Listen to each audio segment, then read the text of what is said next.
All right, welcome everyone. It is fall and we are kicking off with the Environmental Task Force September 1st meeting. And the first order of business is kind of adopting the agenda. Is there anyone that wants to add or edit the agenda in any way? Would someone move the agenda? So moved. Moved by Charlie and supported by Bob Hyde. All those, any further discussion? All those in favor, please say aye. Aye. Aye. Any opposed? All right. So, and I just lost my, that is so weird. It just disappeared. Hang on. There we go. Okay. Then any I don't see Mary Fisher on. She contacted me. She I think lives in one of the co-housing communities. She's an anthropologist and she had an interest in possibly joining the task force or contributing in some way as a grant writer. Evidently she has some grant writing capabilities that she could dust off. And one of the things we talked about is there's going to be a lot of money flowing, probably mostly through the state for environmental activities. And sort of a thought that we threw around was putting together, because no one there isn't staff at Scio to be able to do grants, but maybe having a volunteer group that could write and also help find some resources. And I know there are some, you can pay some grant, sorry for the noise if you can hear it, but there are some pretty reasonable grant people that can actually help you administer grants. So it seems like to be poised for that, some of that funding, that would be a good idea. So anyway, that was it. Public comment. Presentation first. So Chris, are you going to do it, or Chris and Kathy? They've done some wonderful research on EV charging ordinances, and so we thought we'd just go ahead and have them do like a formal presentation. So I'm gonna sort of turn it over and you can take it away.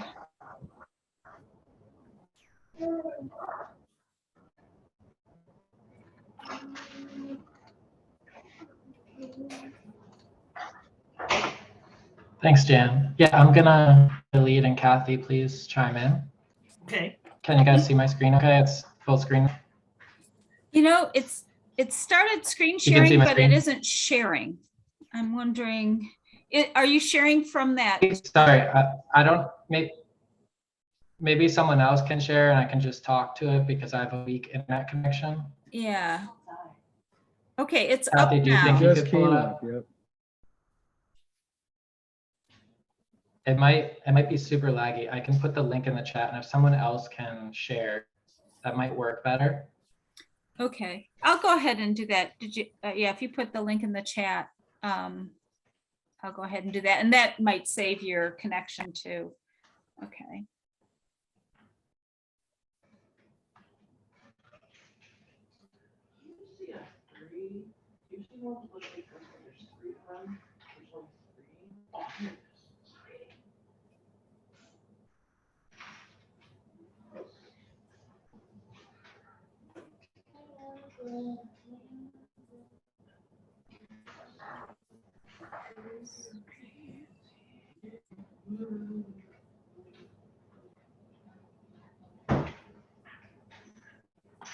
Okay, I'm not sure I have, I'm trying to figure out how to change the, can people see It's that in the top okay? right-hand corner, slideshow. Top right. Oh, I have to move. Okay, slideshow, got it.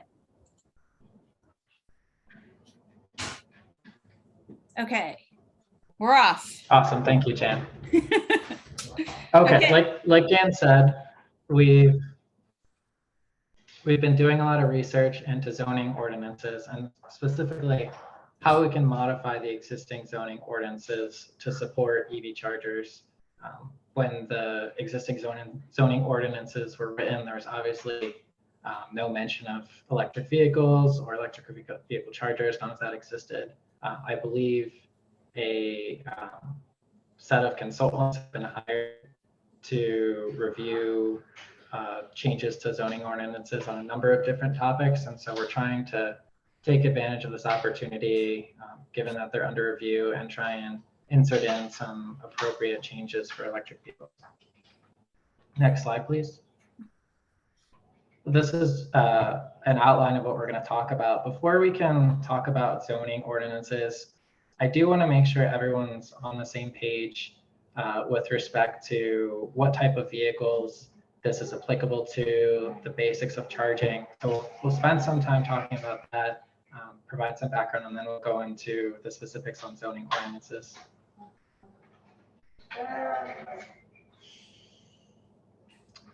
All right, so the first thing I want to make clear to everyone, or make sure everyone understands, is the types of vehicles that can be charged. There's often a misconception or not often, but occasionally I hear a misconception that hybrid vehicles can be charged, and that's not actually the case. So today there exist 4 different types of vehicle powertrains. If you start out on the left-hand side, you have a quote-unquote regular vehicle, which has an internal combustion engine. That's the ICE on the left-hand side, and that can be powered by gasoline or diesel fuel, and that's been around for over 100 years.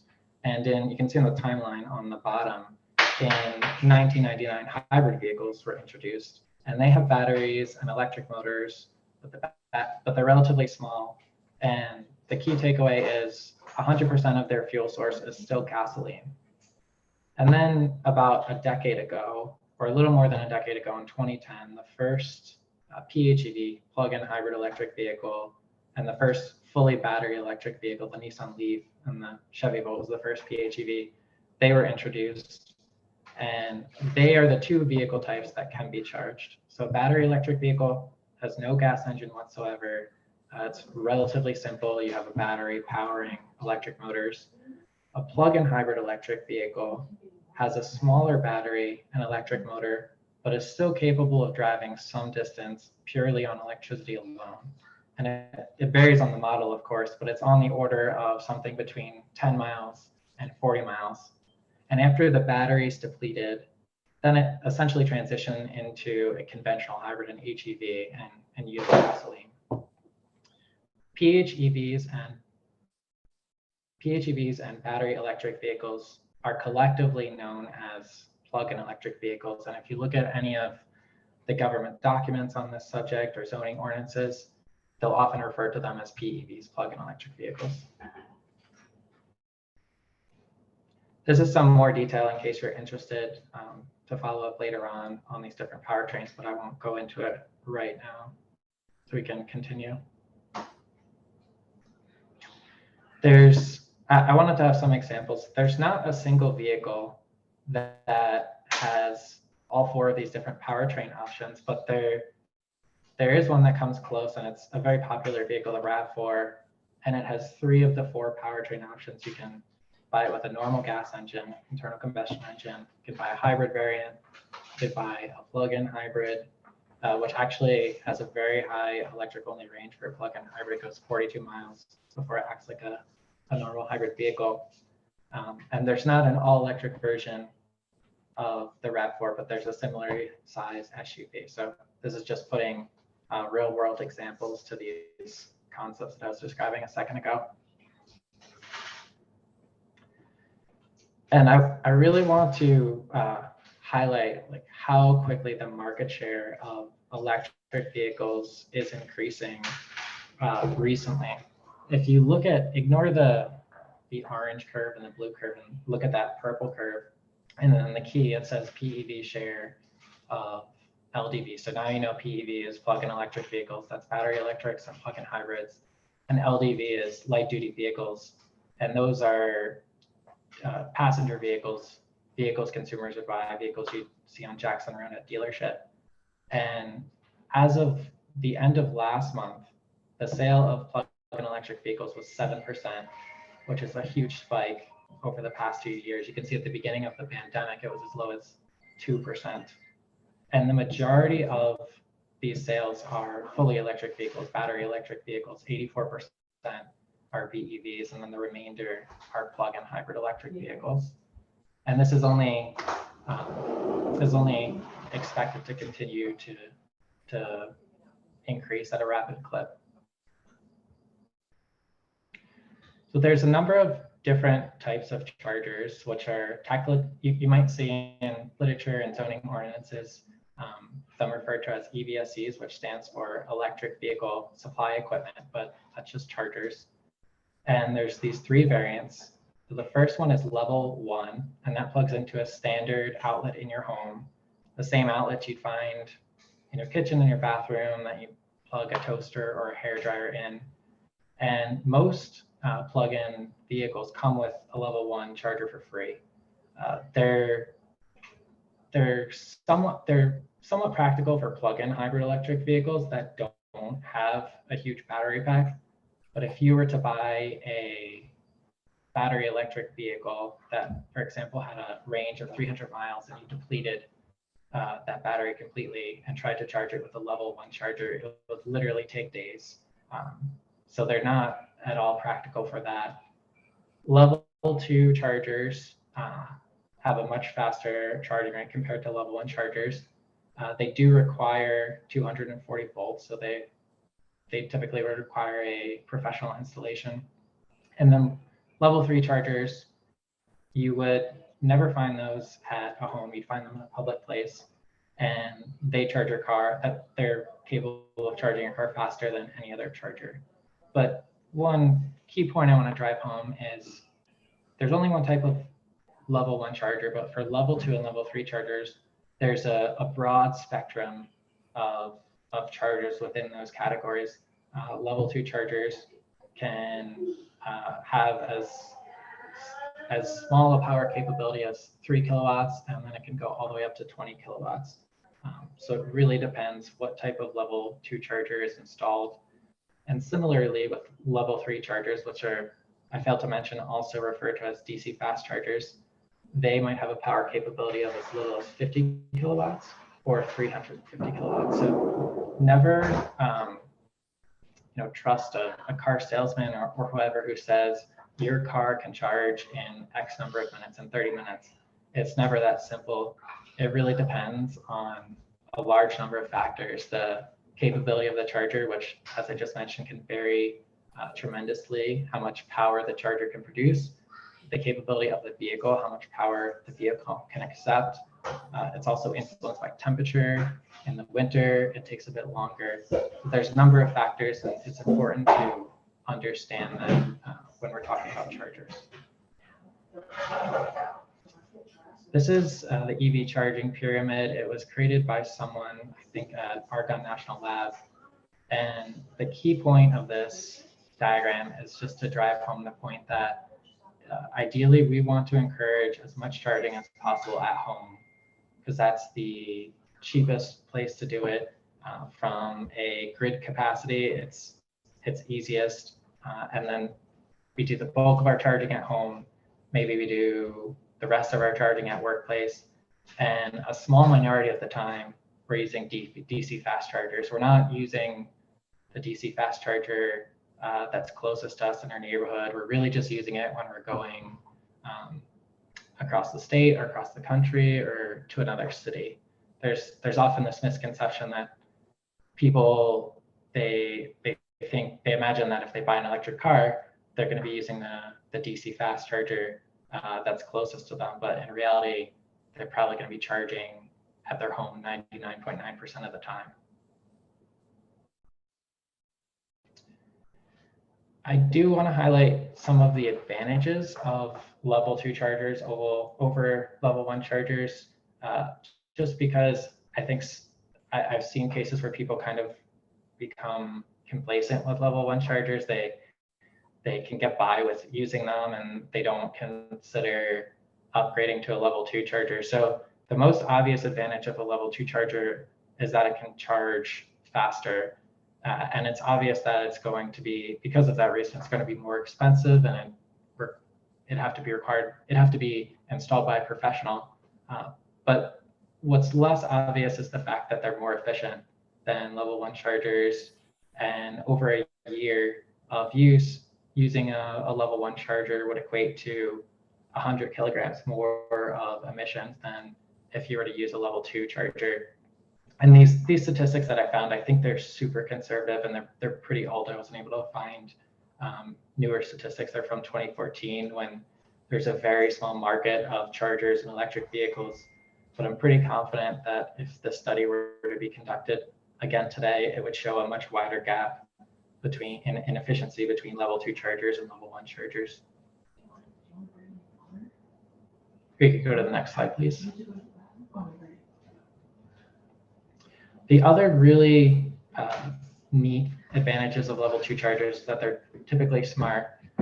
So you could control your charger from your phone, which is a nice perk. You can monitor charging, but more important than that, in my opinion, is the fact that you can program your charger to charge your car when the grid is cleanest. The grid, solar energy on the grid peaks in the afternoon. Sometime wind energy typically peaks at night. And so the grid mix, the amount of carbon produced by the grid mix at any point in time is constantly varying. And if you have a level 2 charger, you have this flexibility. If you don't need your car to be fully charged until the morning, and you plug it in the afternoon, and it doesn't take all of those hours until the morning to charge your car, you have this window of time in which you could shift your charging around and essentially minimize your carbon footprint. And the other very closely related feature to this is delaying your charging to help manage grid load. In the news, I've recently seen a lot of articles about California and Texas. The utilities can't supply enough power to the grid, and Tesla has been asking its customers to manually telling them to just not plug in your car on a certain day if they don't need to. But all of this could be automated with level 2 chargers. And then the last point that I'll make is some level chargers, if you have 2 chargers of the same brand, and if they support this feature, you can plug 2 of the same chargers into the same circuit, and they can communicate with each other and take turns charging. And that's advantageous, especially with older homes that might not have the electrical capacity to support 2 independent chargers. You could buy 2 level 2 chargers that are smart and coordinate with each other. I could see that being helpful for fleets too. Absolutely. I don't know. Yeah, I don't know. The chargers that I have in mind were geared more toward consumers, but I suspect there are similar chargers for commercial use.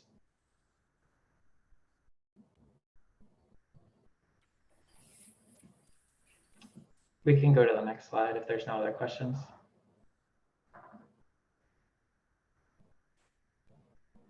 I'm having trouble moving the slide. That's interesting. Okay, I'll do it this way. There we go. Sorry. All right, so these are what the plugs for the different chargers look like. And for level 1 and level 2 charging, it's exactly the same.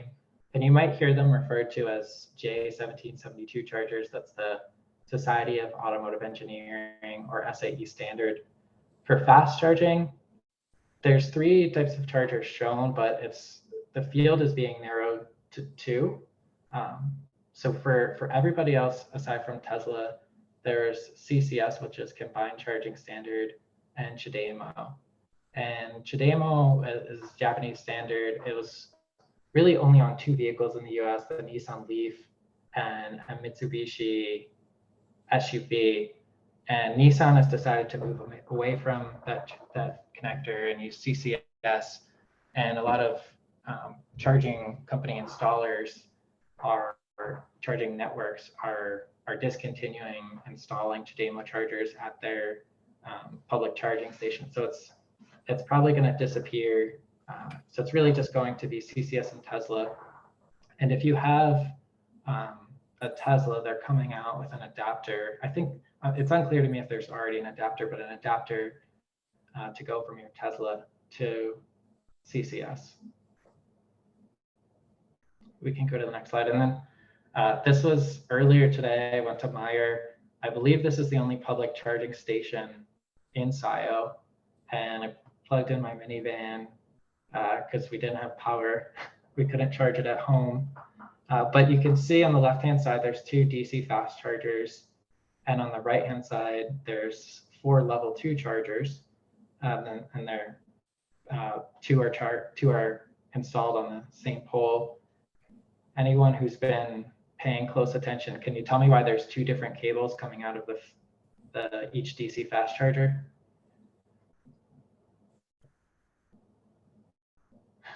So if we go back to the last slide, there's those 2 different types of connectors. There's CHAdeMO and CCS. So that's why there's 2 different plugs. But in the future, we'll probably just see that single plug for CCS. And the only customers at Meyer that you would see using that CHAdeMO connector would be Nissan Leaf drivers, essentially.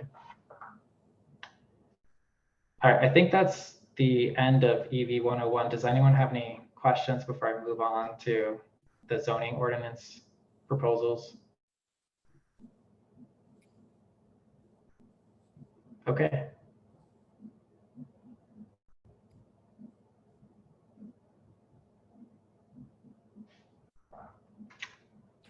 All right, so there's a couple major questions that need to be addressed when we're talking about how we're going to change the zoning proposals to accommodate EV charging in general. And one of the biggest questions is, where are we going to allow charging stations to be installed in the township?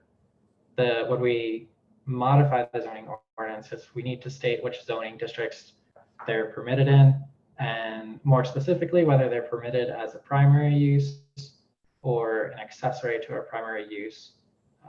In a nutshell, we basically said we should allow level 2 and DC fast chargers pretty much everywhere. So we said for level 2 chargers, every zoning district when it's accessory to the primary use. And for DC fast chargers, the same thing, except for single family residential. There's a lot of reasons why it doesn't make sense to put one of these in a single family residence. They're very, very expensive. And level 2 chargers were developed specifically for that particular use case. The only case where an EV charging station would be a primary use in a zoning district, if it were to operate like a gas station. None of those exist right now in Scio, but they could in the future. Yeah, so and then the second to last point is what I was just saying.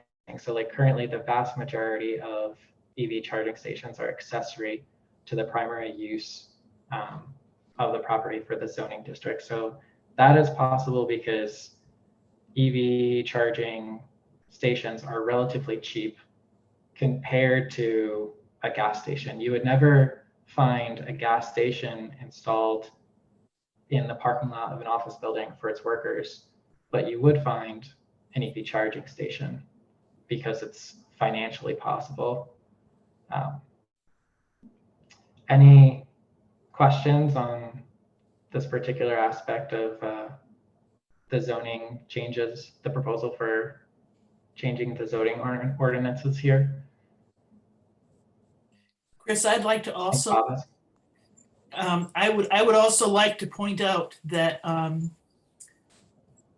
that the grid capacity would not allow people to have the DC fast chargers in a lot of homes, because there's only a certain number we can probably put in the township. So right, that's a really good point. Yeah, so from a technical perspective, it's not even possible.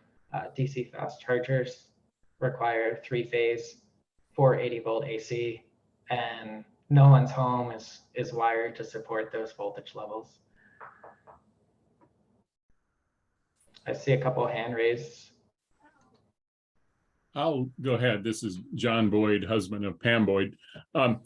have you looked at the number of miles driven in Scio Township on a per day basis and done a calculation to determine approximately how many kilowatt hours of electrical charging would be required to provide the same amount of miles traveled?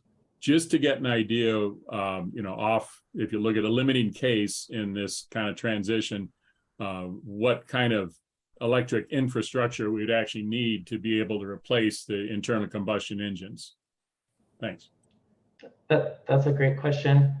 Unfortunately, I'm not aware of any data source that would track the number of miles specifically that Scio Township residents are driving, but I believe we can kind of extrapolate for what the typical American in a suburban environment drives. And I believe it's on the order of between 20 and 30 miles a day. So we could, I'd be more than happy to take an action item to do this calculation. To be pretty simple. You just take the assumption of 20 miles a day, you multiply it by the number of residents that are driving a vehicle, so adult residents or vehicle owners, and you multiply that by the efficiency of the vehicle, how much energy it uses per mile, and that will tell you exactly how much additional energy would be required for the grid. But maybe a more important point to make here is if you think about the electrical demand of the grid, it peaks during the day when people are awake, when industries are humming, when factories are humming, and it reaches a minimum in the middle of the night when most people are sleeping. And the idea is that we can do a lot of our charging or shift a large part of our charging to nighttime.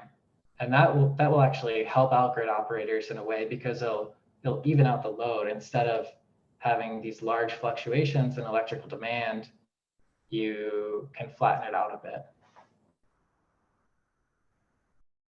I would second that, just because that's what I've been hearing from a lot of industry forecasts on electrical demand, that they expect the bulk of the charging to be done at night. Yeah. I would also add something to this discussion, and that's that once businesses start putting out charging stations, which some have already proposed doing to the Planning Commission, then we're going to have people pulling off the highway and locating them, charging and going on. So it would be hard to do a total calculation just with the residents. Plus you have Ann Arbor right next door, and people will come on over and charge when they have an opportunity. So yeah, I wanted to add too, is I think one of the things when we're looking at ordinances, it's not just that they're permitted, they can be permitted. I think we will look at actually requiring them based on number of parking spaces and so forth. I think that's, or are you getting to that? Yeah. We've got that in the next two slides. Okay, so what should be required? We broke this down into what should be required for residential development, single family homes, and what should be required for everything else, commercial development. And this is, just to be clear, what we mean here when we say development or redevelopment, that's new construction or major construction to existing infrastructure. And what we said is we should require a 240 volt electrical wiring which would support the installation of a level 2 charger. And ideally, we have one of these 240 volt circuits for each garage space in the residence. So that's pretty straightforward for residential development. And the key here, this is true for both residential and non-residential, the cost of installing the wiring for these chargers is a fraction of the cost of doing it after the fact. I couldn't find exact data, but anecdotally, I've seen it's on the order of like 5x or 10x to retrofit older buildings with the wiring that's needed. So for non-residential development, we basically said any new for your parking spaces, some percentage of them have to have EV chargers installed when the construction is complete, and some other percentage have to be ready for an EV charger. So technically it's called EV capable. And what that means is you don't install a charger, but you install conduit for the electrical wiring that would power the charger. And conduit is just, if you're not familiar with the term, it's also called raceway. It's just a plastic tube or pipe that we bury into the ground. And again, it's so much easier to do this when you're doing new construction as opposed to doing it later on, because you'd have to break up concrete or asphalt and put the pipe down and then repave over it. And there's actually a third, if you look at zoning ordinances in other cities across the country that have gone through this exercise to modify them for EV chargers, you'll often see a third category. I think it's technically called EV ready. And that stipulates you don't have to install the charger, you install the conduit and you pull the wire through the conduit. But we decided against recommending that just because copper wire is pretty expensive today. It's 3 times the cost of the conduit alone. And what we didn't want to overburden the developers and ask them to install copper wire when they weren't even going to install a charger. They could just install the copper wire when they're ready to actually convert it to an EV installed space.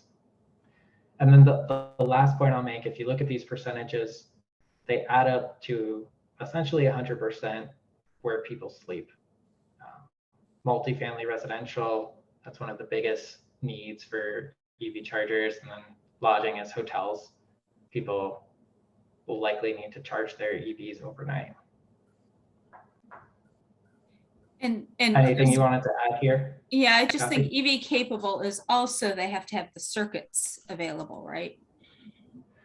Yeah, Circuit, so you right. make sure you're sizing your panels and so forth. And these would be of the required EV charging spaces, right? The percentages.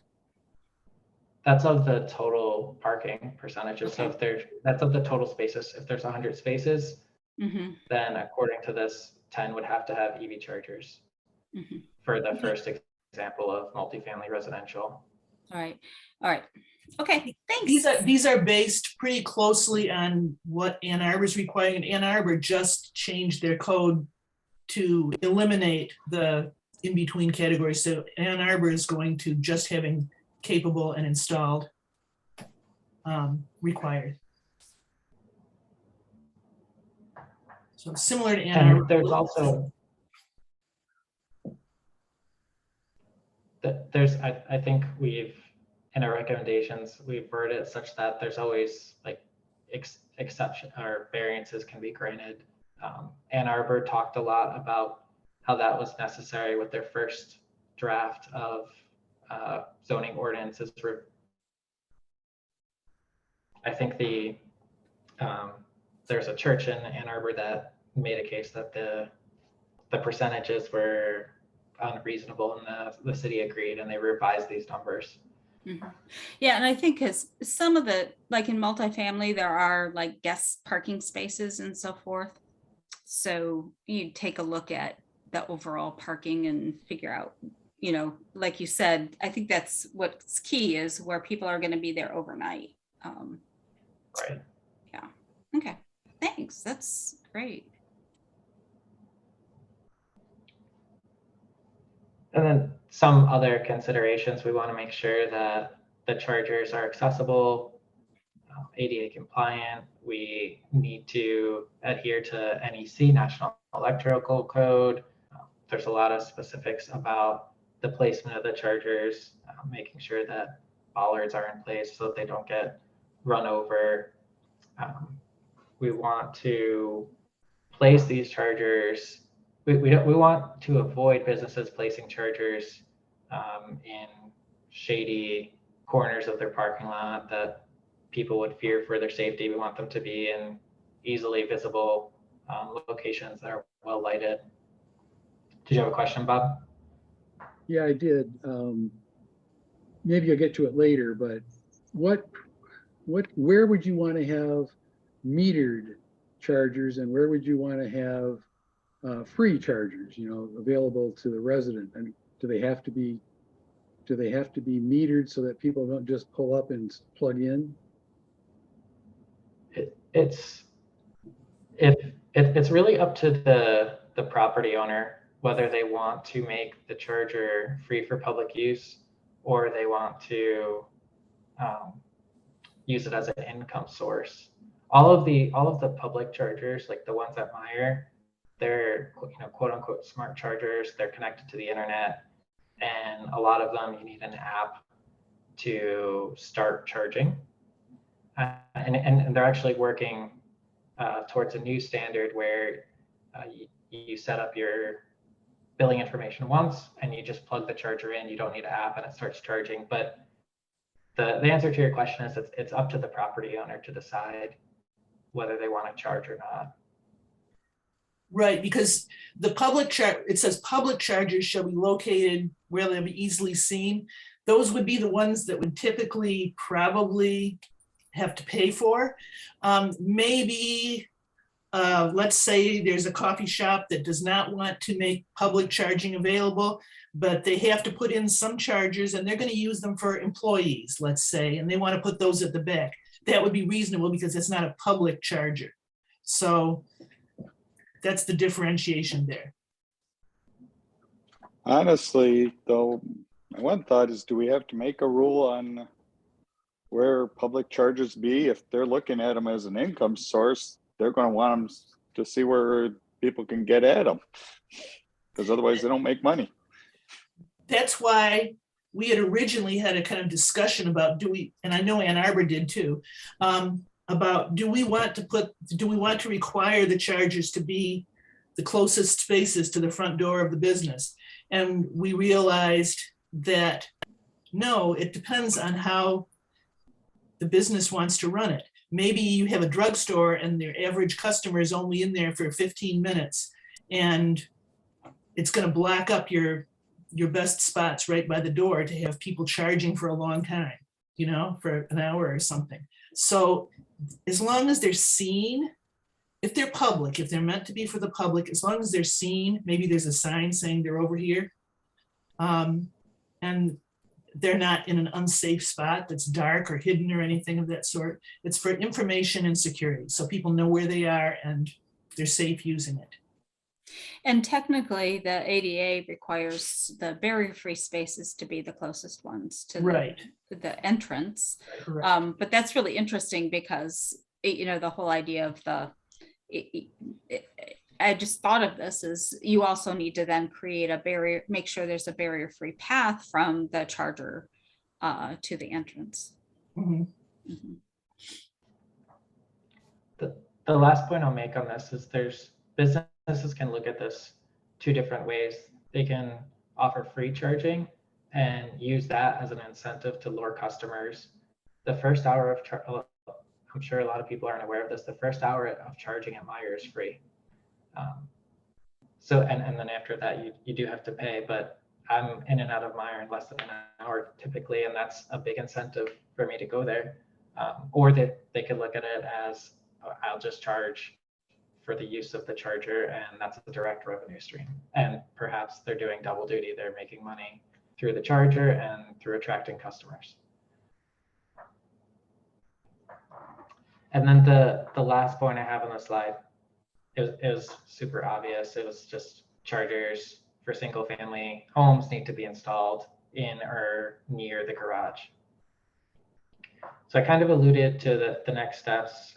Some consultants were hired to revise the zoning ordinances, and Kathy put together a really detailed document and we shared it with them, and hopefully they're able to review our recommendations, but it's really unclear when that might happen, but we're ready and willing to support them in any way when they're available.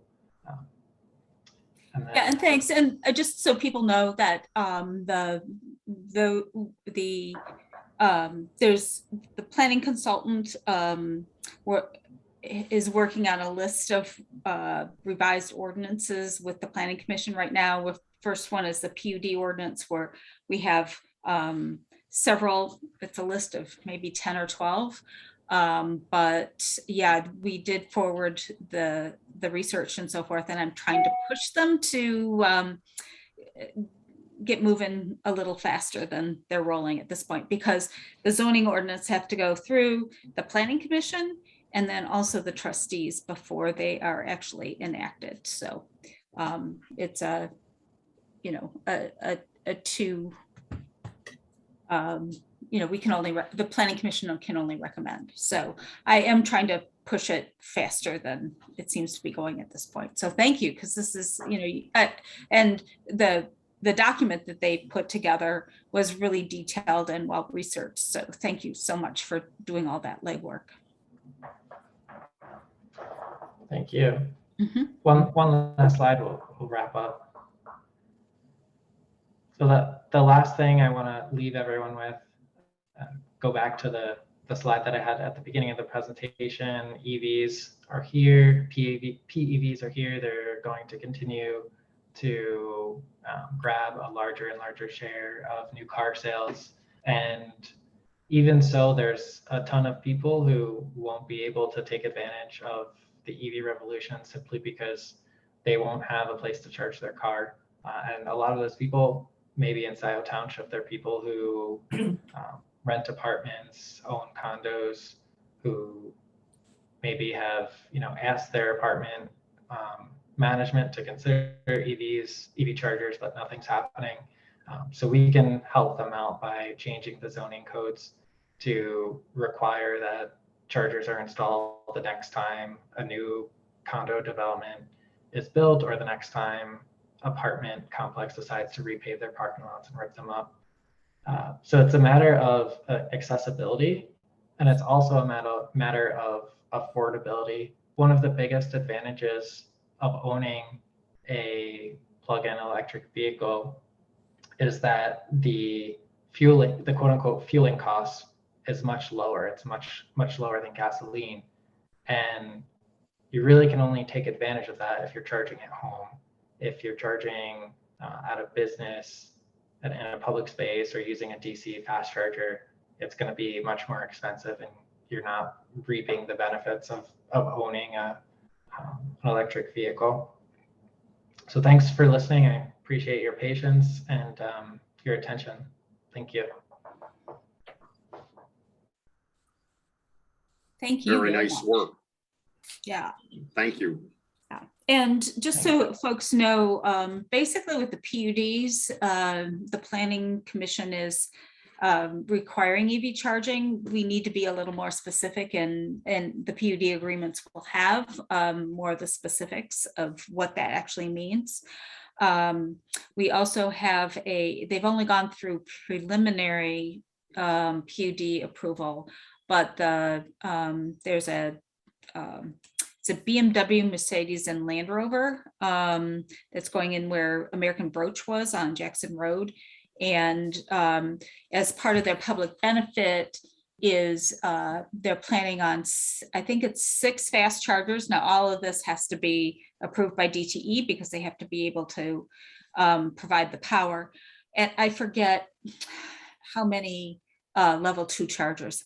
Gee, I don't remember, but there were more than 6. So it's sort of a car charging park, if you will, and it has like a solar canopy over it, a solar PV canopy. So that's sort of an interesting thing. So, you know, having some more fast chargers that are also close to the expressway and so forth is kind of cool. Of course, you know, what are you going to do while you're waiting a half an hour for your car to charge, right? You're going to look at cars.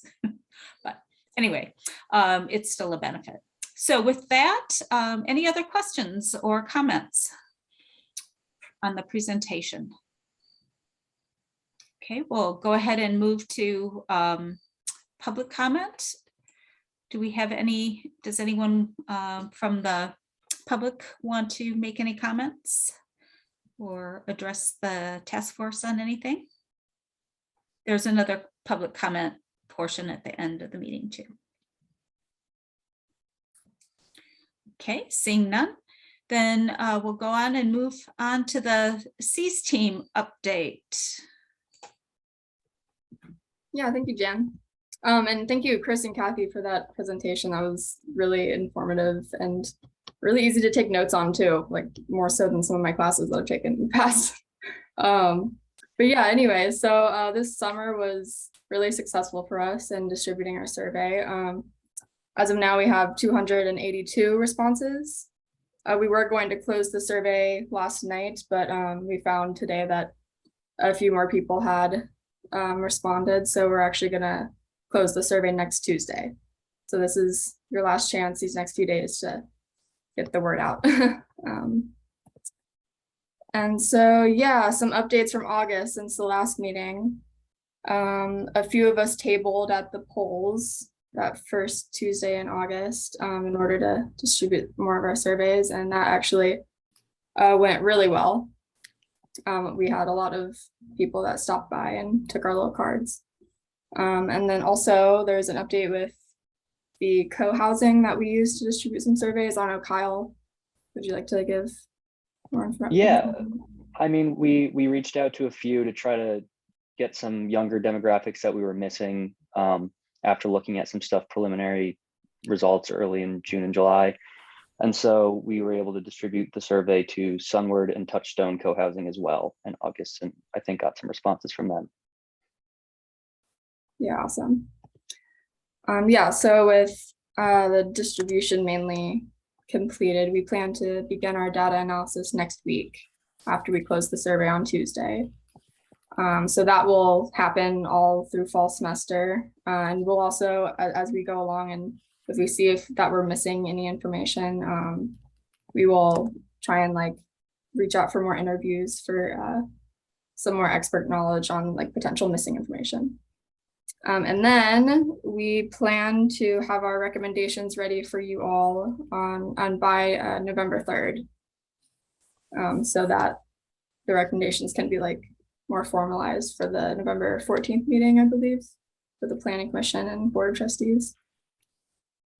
Yeah, one of the things that we're trying to do is target a multi-commission meeting, and we're still not sure exactly how we're gonna, do.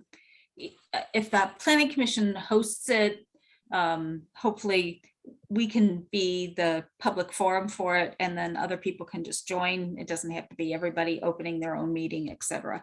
But the idea would be to have a joint meeting with all and invite all the boards and commissions for Scio, and really go through the goals, the strategies, as far as we've gotten, and get some feedback from those folks, because obviously it's going to go, we need to make sure we have a good consensus base as it moves forward. So that's sort of the plan. So the target date is doing it at 6 or 6:30 before the Planning Commission meeting, and the Planning Commission meeting would be pushed back later in the evening, and probably allow about an hour and a half for the presentation and some preliminary discussion, and try and get things out ahead of time. Awesome. Yeah, well, that is all we had. So let me know if anyone has any questions.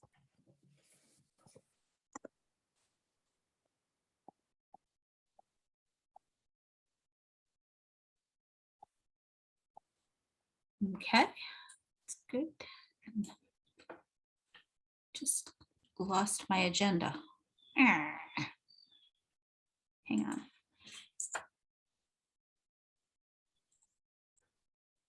Covered the first one.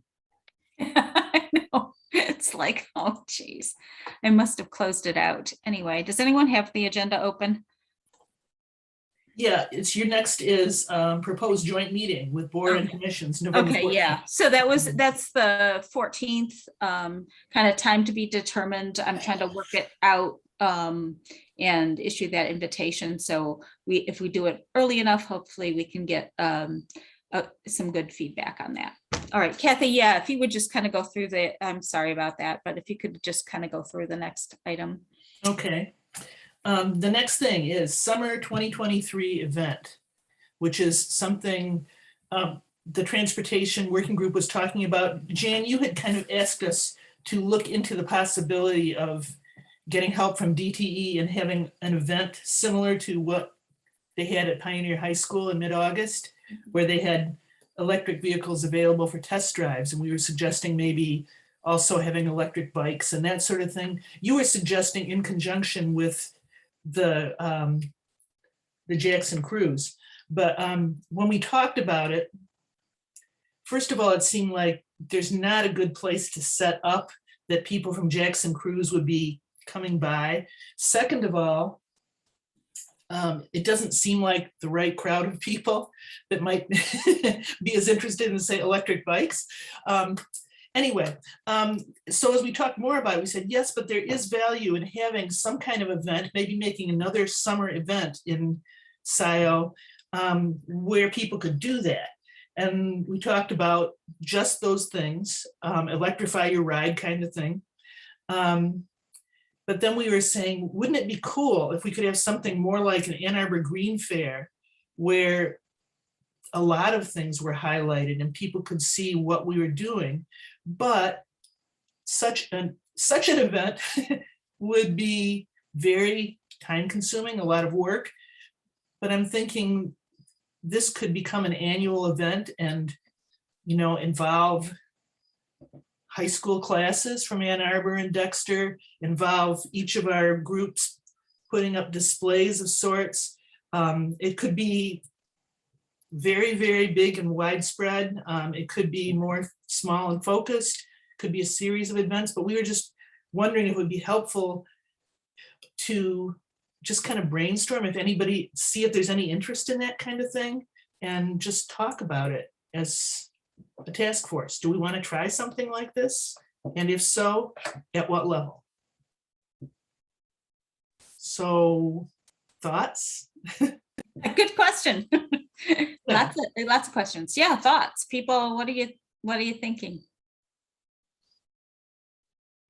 My first thought would be, what does it cost Ann Arbor to put on their green fair? And do they have a whole group that they've set up to do it? And would we have to match that if we were going to do it?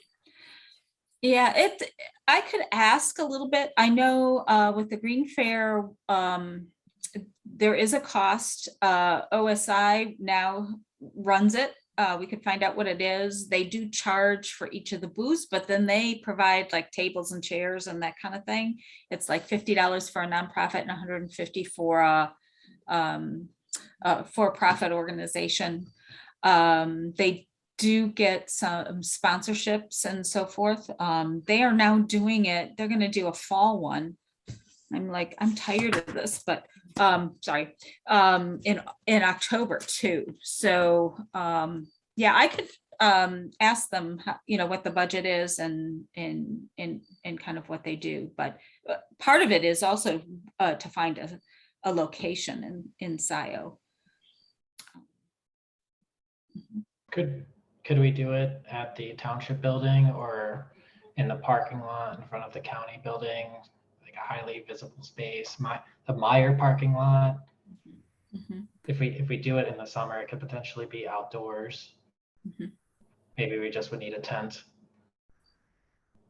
Yeah, The there's Green Fair is definitely outdoors. space at Township Hall. You know, I think it, you know, yeah. Mm-hmm. And Meyer has not been particularly cooperative in the past about such things. Mm-hmm. I think you're right, Jan. I kind of like that idea of Township Hall. Mm-hmm. Mm-hmm.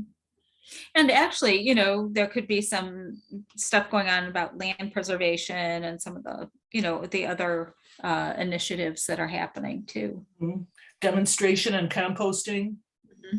you know, Yeah, 'cause recycling. we can connect with the county because they have the worms over there.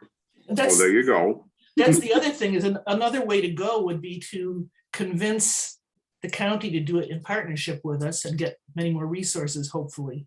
Mm-hmm. It might be, if we are coming out with this whole plan in the spring we talked about, maybe, it seems like this would be a nice way to kind of kick off what we're doing, what we're trying to do. Mm-hmm. Mm-hmm. Yeah, and I would think it almost needs to be in June, because by the time you get into July and August, So people hot. are kind of doing People are things. I going. don't know, timing wise, what do people think? Maybe later June after the Ann Arbor Green Fair. Yeah, And I think ours Well- could be a little different, we could right. different take on it. Make it I more suspect the Scio focused. Jackson, oh, sorry, Jan. Go I think ahead. the Jackson Rose Cruise will probably end up being in June. Yeah, My maybe guess do it is after next year, that. but Mhm.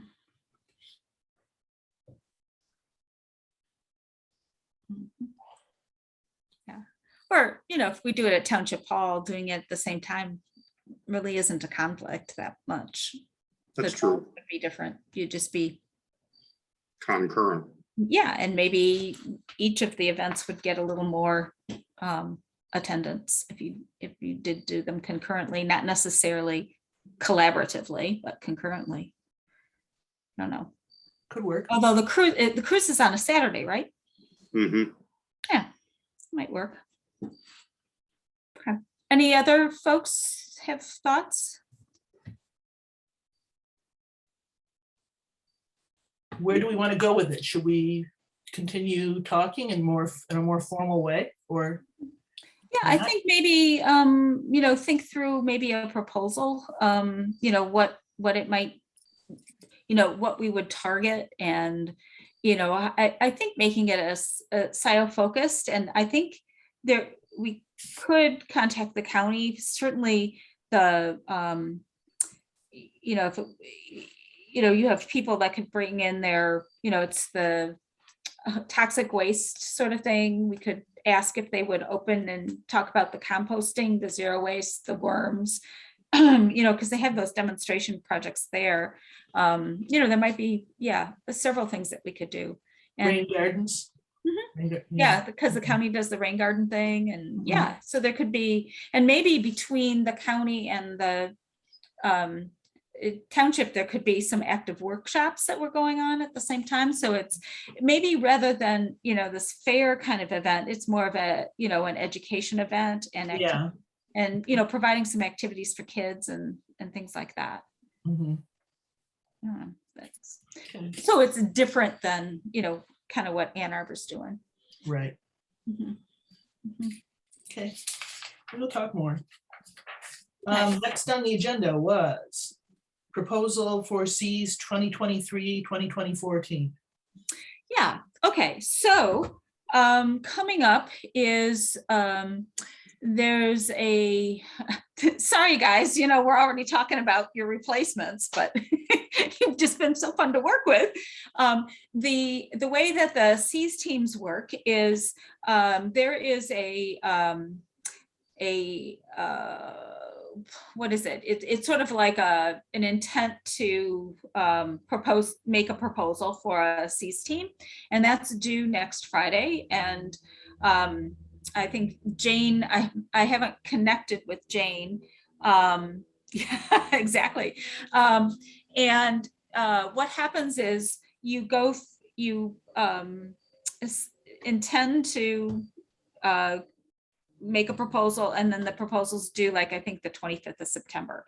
And so the question would be, does this group want to look for another C's team and this would be probably doing more implementation for the community outreach. So actually figuring out, and it has to have a research component to it. It just can't be like free labor, do what we want, we're the boss. But just sort of, I wanted to throw that out there because you guys have been so valuable, because I don't think we'd be as far as we are, and trying to engage people without your help. So thoughts from folks on that.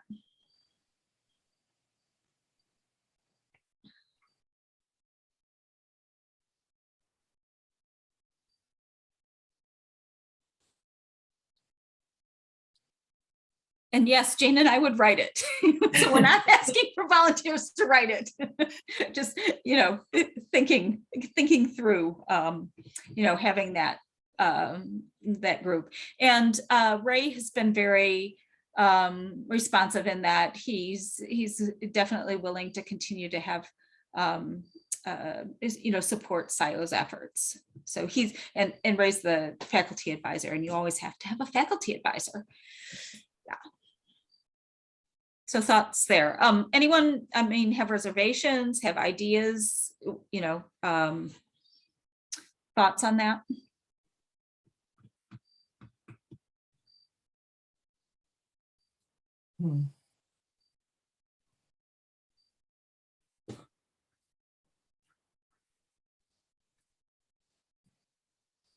Okay, well, we'll just keep it open. I think we're going to try and file an intent because I think the whole community outreach implementation, how to, what people respond to, how you can, behavior change, all of that kind of research, I think would be really helpful. And it can also help other townships as, they start, as the county starts doing, implementing its plan. Yeah. And I would appreciate you guys too, as you're thinking about what you've achieved and what you think, other students, master's students would get excited about, because part of it is you do this proposal and then you go through the speed dating event where you really have to sell your proposal and, how you're going to work with folks and so forth. So, yeah. It's definitely, it needs to be a win-win, a win for the township and the task force and also for the students. And, so also from the student perspective, what's been most valuable and, I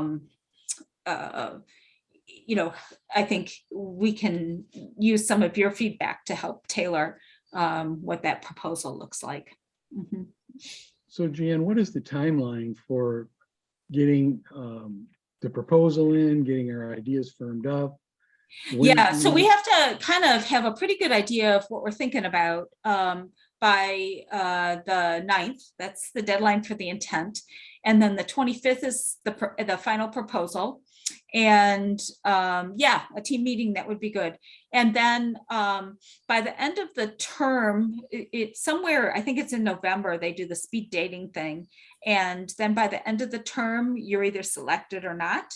And then it would be, there'd be a little bit of an overlap between this team and the next team with next semester, where the new team would be doing its planning piece.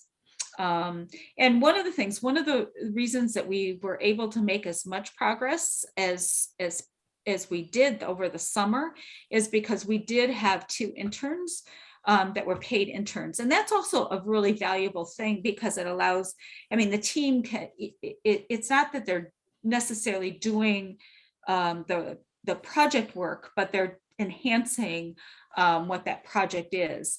As an intern, working with the township. So that's a really good model. We had, so Zoe and Kyle were those 2 interns. And I don't know, you guys, did you find it valuable? I mean, did you think that was a good experience? Yeah, definitely. I think our project personally was very work heavy during the summer.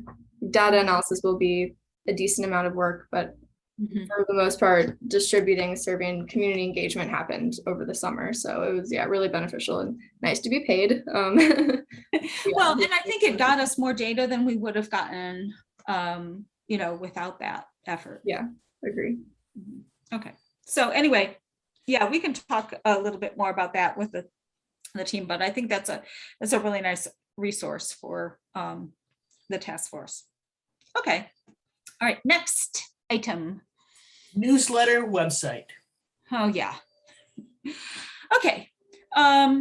So as of now, Scio is trying to look at its communications, and they do not have anyone that has volunteered, or have they really assigned anyone to do the newsletter. So we do not have a fall newsletter right now that's going out. So I think probably what we need to do, and this, I want all of the working groups to start meeting again, at least on a monthly basis.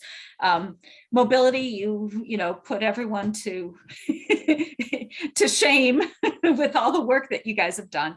So I think that we want to kick off working with the other groups. I'm going to try and get some folks to supplement for sure the food and the natural ecosystems, because Celeste has moved now, and because one of the things that we're going to have to start doing is actually, you know, working on the plan itself. So that's going to require, you know, more sustained effort.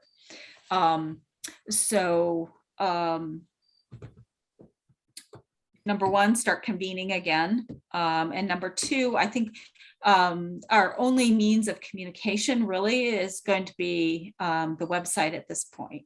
So each of the groups, if you could, I've sort of suggested that we could probably have a page for each of our working groups. Right now we're only assigned a page to the website, but we'll need to update that. We'll want to probably, you know, this will be for the student team, want to somehow summarize how many we can, you know, update it and say, oh, we got so many responses, and, you know, kind of update kind of a schedule of what we're doing. And then really start thinking about how we can use the website to help communicate resources, the plan, and so forth moving forward. So that's an update there. Okay, next. Let's see, October meeting lead. Oh, yeah. Okay, so this is a whammy. I have the 2030 District Summit scheduled for our next meeting. So the question is, do we change it? Does someone else want to chair it? How does the task force want to do it? We could turn it over to the students. That you guys, you know, you're going to have quite a bit of info probably by that meeting. And then the November 3rd meeting is going to be key, kind of as a planning meeting for November 5th, 14th. But thoughts on how we want to deal with it?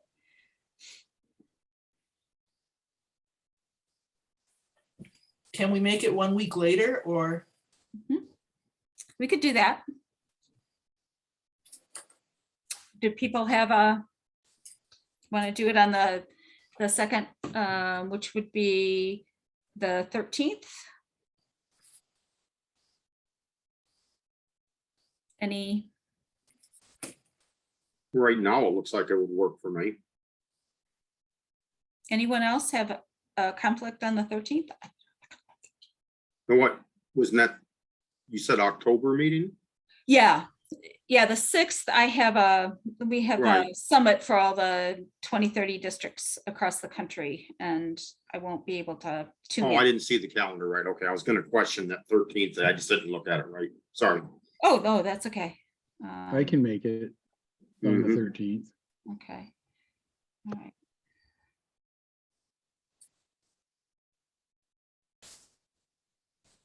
Yep, and it's not a ZBA date, so, okay. Then what we'll do is I'll have them update our calendar, and we'll meet on the 13th then instead of the 6th. Okay, great. Sounds good. Right. Before we go on, I'm going to put into the chat a message for a link to a web page that the city of St. Louis Park, Minnesota has, that's similar to what kind of how I'm envisioning it anyway. So I'm just going to put it there so that people can take a look at it and see what they think, but without any further reference. But you know, maybe that'll help in thinking about what you could have on a website. Oh, great. Okay. So I will. Yeah. And the other thing that I'm going to, I sent it to the U of M students. I'm going to send it out to the task force. I attended there was a preliminary presentation of the Washtenaw Resilient Plan this week to the Environmental Commission, and it was an open meeting, but they had it was sort of the first unveiling of the plan and the action steps and so forth for the county. And all I did was screenshots of it. So I'm hoping I got all of them, but I thought it would be helpful as we're thinking about how we're structuring our plan and our work groups and what the county is looking at doing. And they, just so you know, they're looking at some internal feedback right now on this plan. So I would really appreciate if people didn't like share it with the world, because they're trying to do an internal review of the document, and then they're going to make a public document available at the beginning of October. So these screenshots are just intended to, okay, what are the topics that the county are looking at? How do we dovetail? What will they be doing? And, you know, where do we take our actions so we're not duplicating things that the county is doing?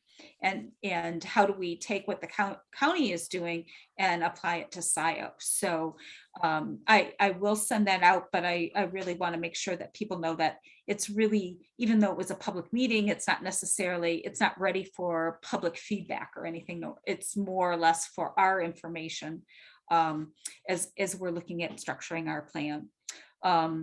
One concept that I think is really interesting is they're looking at they're calling it a regional resilience authority. And the concept of this is it'd be a public-private kind of consortium. So it would include all the governmental units, but it would also include major employers, major institutions like the U of M, Eastern, WCC, the healthcare systems. And they would come together to work on, you know, resilience, reducing carbon, because you have these huge equity issues. You know, you have the U of M being a pretty wealthy institution. You have the city of Ypsilanti that's trying to, you know, do a lot on their own. You have townships that have no staff to be able to, you know, we're working on, you know, SEAS interns and volunteer work, right? And unless you have, you know, champions in the townships and things like that, there's this whole equity issue. So, you know, bringing all these institutions together could really facilitate a stronger response. It would also position the county for a lot of funds that are coming down from the IRA and some of the other things that are doing to invest in decarbonizing and resiliency and planning. So I think that's a really interesting concept.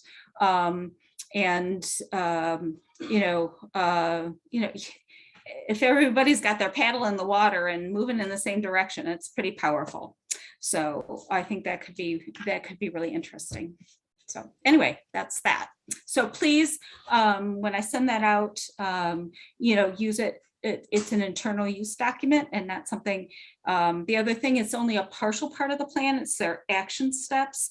It doesn't include their greenhouse gas inventory and how they're going to rank some of the actions with the impact, the carbon impacts that those actions would have. So, okay. Next, working group updates. Yeah, all right. Anybody else? I'm just wondering where we are on the bicycle parking at the bus shelters. Should we come up with some specific recommendations? I think we can. We have, it's kind of interesting. I pushed a couple of things. One, the 2030 district also came up with some low embodied carbon specifications and so forth. And the engineers who implement these projects, we have some consulting engineers, you know, kind of came back with these, yeah, we have a lot of specifications and that we need to update. And yeah, we're talking $10,000 to $30,000 to update all this stuff and our standards and so forth. So yes, make a specific recommendation. And that would also include ordinance updates for bicycle parking.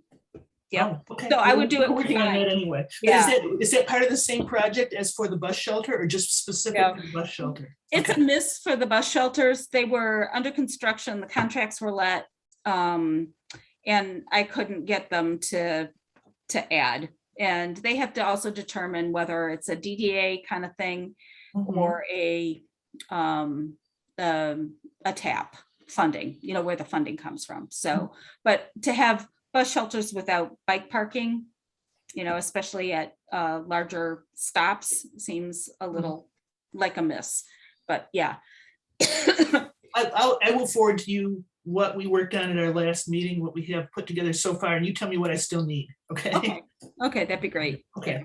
But that was a good one. When I found out it was out to bid, I just kind of went, oh crap. I mean, and literally I went to the engineer, I went to the DDA, I went to everybody to see if we could get it added to the contract, and it was just a no. So, oh well. Okay. Dan, would it be Process. helpful? What's that?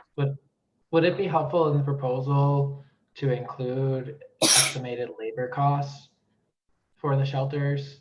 And could the material cost of the bike racks is, I think, relatively small compared to the labor costs of pouring the concrete.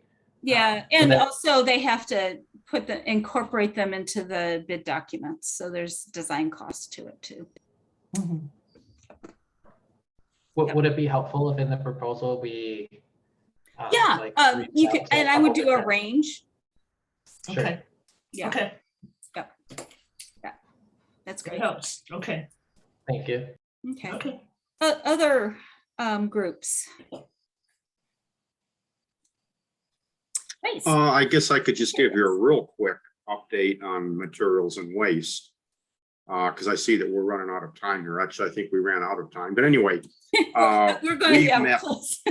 yeah, Mhm. we met last Thursday. Actually, we've continued to meet the whole time. We met last Thursday. Basically, we've had no further news from Recycle Ann Arbor. So as I said last time, we're just waiting for a written proposal from them. That has not come to us yet. Karen has continued to make phone calls to local businesses, restaurants, breweries, etc., particularly asking them if they recycle, how they're recycling, and if they compost. At first, she had troubles even getting responses, but lately she's actually had some more response from different places, and basically it's a mixture of everything. I think the pattern seems to be that, particularly with the larger stores, they seem to have their own recycling facilities, and they take some recycles, especially corrugated cardboard, to some central facility somewhere. It's also interesting on the composting side. We found one place, I think it was Zingerman's, I remember right, that they compost things coming out of the kitchen, like the back of the house, but they don't compost stuff that is leftovers that people didn't eat, which seems a little strange. But we're also encouraged because a couple of responders, I think it was, I can't pick it up right now, but a couple of places actually wanted to continue to speak to us about recycling opportunities as we move along here. Jeff also let us know that there's a trash talk tour coming up on Sunday, September 18th. And this is a chance to see what happens after we throw something away. It's going to include tours of the new recycling facility, the big house, the old landfill, the Kiwanis thrift shop, and many other places around the city.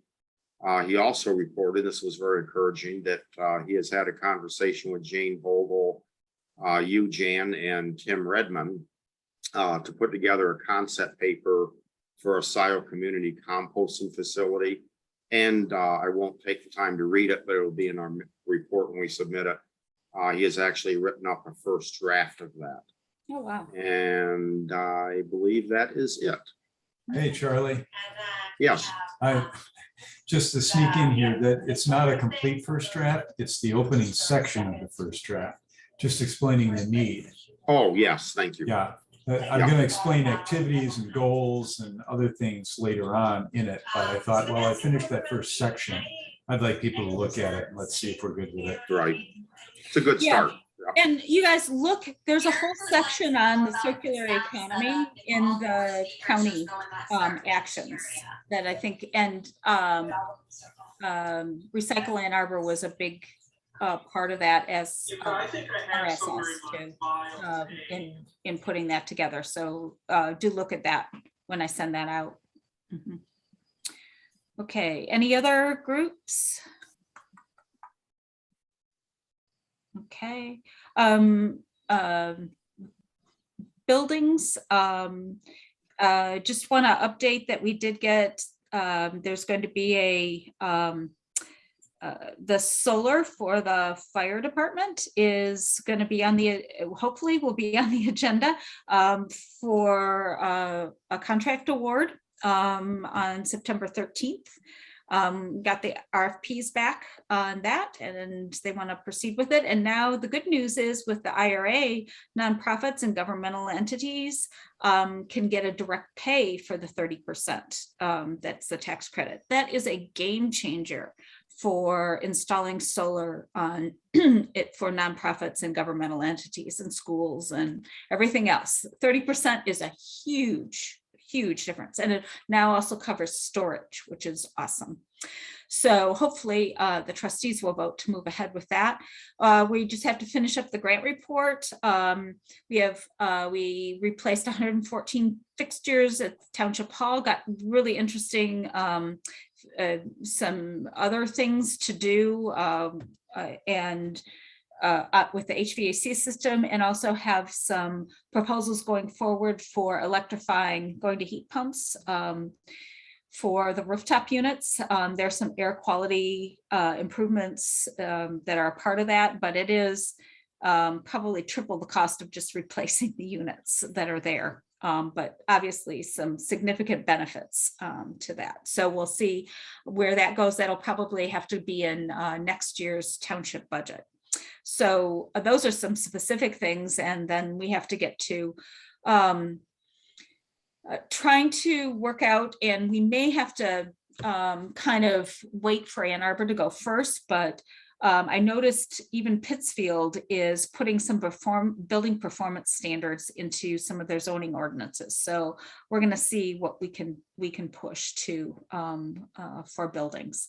And that's sort of energy and buildings. The other thing I want to coordinate with the land group, because I think we need to find space. We can't do community solar at this point in time. It's not legal in Michigan, but you got to think it's going to be in the next 5-10 years. We need to make sure Scio has the land, that we're looking ahead to be able to do that. So that's kind of, the thoughts that were around the renewables piece for Scio. So, okay, I know we're running late. Any other groups have an update? Okay, minutes. Anyone have any? You skipped the public comments. Oh, sorry. Oh. I don't want to skip public. Any comments from the public? Hi, Jan. It's Ryan April. How are you? Hi, great. The one thing that Charles was talking about a couple of minutes ago that I know a little bit about is I have contracted with a private company to recycle corrugate since we use so much of it in our business. There's a company out of Brighton called EWS as in Sam. They'll pick up a 30-yard dumpster as much as you can stuff into it. It's about $400 and they cut you a rebate check. I think they actually recycle it somewhere out by Lake Orion, but that's an interesting option that we found out over the last couple of months. Interesting. Yeah. Okay. Any other folks want to chip in a thought, a proposal, a comment? Okay, then we'll go ahead to minutes.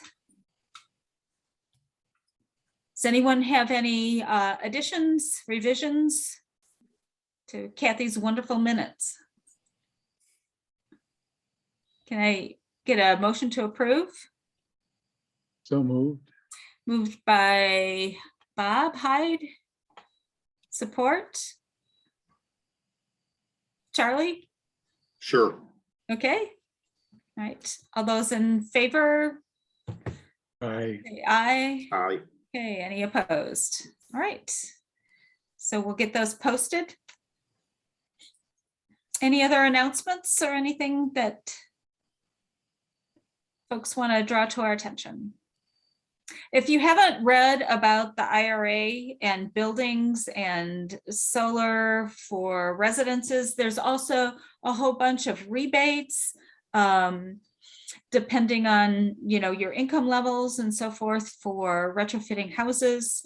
You know, as some of this comes out, I think getting it out into the community is going to be really important because there are dollars there, and there are, you know, it really starts making sense to make this energy transition. So I'm excited. I can't agree with you more, Jan. I think that's one of the most important things we can do moving forward is educate the community on how they can take advantage of what's in the IRA. And actually I have a question myself. Do you know if solar is now 30% Yes, tax credit, or do you have to wait until next year for that? right now. Anything Okay. this year. Mm-hmm. That's awesome. Yep. It is. Cool, thank you. Yahoo! So, and there is that Solarize group, and I know there's some interest in doing that again. So probably, I don't know if we'll do a winter group or whatever, but if anybody else, you know, has, you know, some networks in Scio and wants to do a Solarize group for your neighborhood or whatever, I think even Chief Hood wasn't here tonight, but he's going to do one in his neighborhood. He actually doesn't, I think he lives just outside Scio, but we can combine people from, you know, some other townships too. It doesn't have to be just in Scio. So if you have a neighborhood that you think might be interested, and that's something else that, you know, as we build up this, these emails with the HOAs and things, we can push, hopefully we can push out education material, and they'll see that, you know, that having a connection with the township and the environmental task force is a positive thing. So, okay, well, with that, then I'll entertain a motion to adjourn. So moved. Moved by Charlie, supported by I'll Kathy. support. And Bob. All right. All those in favor, please say aye. Aye. Aye. And thank you, C's team. Welcome back to Ann Arbor. And the other thing is, I will send out an email to the group too, just as announcement, sorry, as we're, I'm going to